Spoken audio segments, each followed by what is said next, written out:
brought to you by Palvi Agrico. आता शेतीसाठी जे काही लागणार ते घरपोच मिळणार, तेही मोबाईलच्या एका क्लिकवर. हा व्हिडिओ त्या आईचा आहे जिने परिस्थितीचे चटके सहन करत हार न मानता आपल्या लेकीच्या उज्ज्वल भविष्यासाठी संघर्षाचा मार्ग निवडलाय. दररोज पहाटे जेव्हा बहुतेक मुलं गाढ झोपेत असतात तेव्हा सकाळी 6:30 वाजता कोमल गायकवाड आपल्या 3 वर्षांच्या मुलीला सोबत घेऊन ऑटो रिक्षा चालवण्यासाठी घराबाहेर पडतात. तरुण भाडं, मुलीचं सर्व खाण्यापिण्याचं, रिक्षाचं EMI मी सर्व करते. होत नाही पण ट्राय करते. मुलीला घरी कोणी सांभाळ नाही म्हणून तिच्यासाठी मी तिला घेऊनच म्हणजे जसं रिक्षा चालवायला शिकले तिला घेऊनच रिक्षा चालवते. पुढे चालून माझ्या जशी वाईट वेळ आली तसं तिच्यावर येऊ नये म्हणून मी एवढी धडपड करते. मी एवढी मेहनत करेन की माझ्या मुलीला मी IPS अधिकारी बनवेल आणि जगाला सांगून देईल की मुली आपल्यावर बोज नसतात.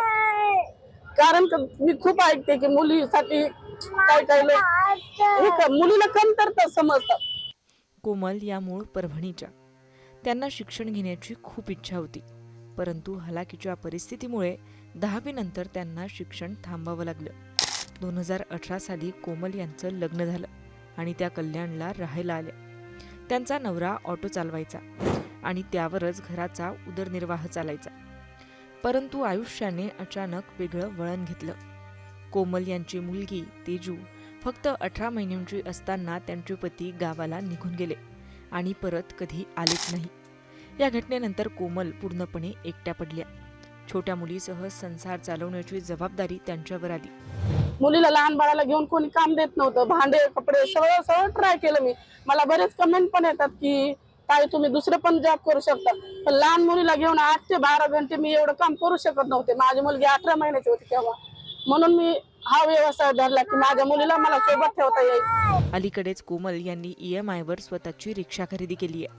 कडाक्याचा ऊन, पाऊस आणि थंडीतही आपल्या लेकीसाठीची स्वप्न उराशी बाळगून कोमल यांचा संघर्ष सुरूच आहे.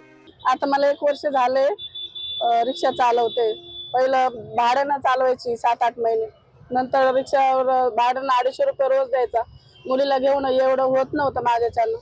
250 रुपये रोज देऊन घरचा सर्व खर्च, रूम भाडं वगैरे, म्हणून मग त्यांना 250 रुपये देऊच तर त्यापेक्षा मी विचार केला की लोन काढून आपला रिक्षा स्वतःचा घेतला तर कसं मग EMI माझ्याच्यानं एवढं होऊन जाईल, तेवढं त्या लोकांना दिवसात स्वतःची वस्तू पण होईल आणि माझी वस्तू पण होईल आणि माझं घर वगैरे पण सर्व चालत.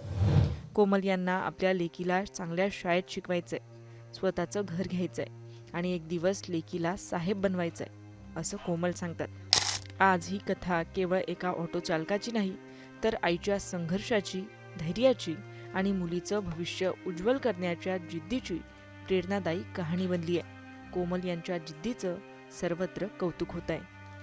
कल्याणहून मिथिलेश गुप्तासोबत मुंबई तक ब्युरो रिपोर्ट.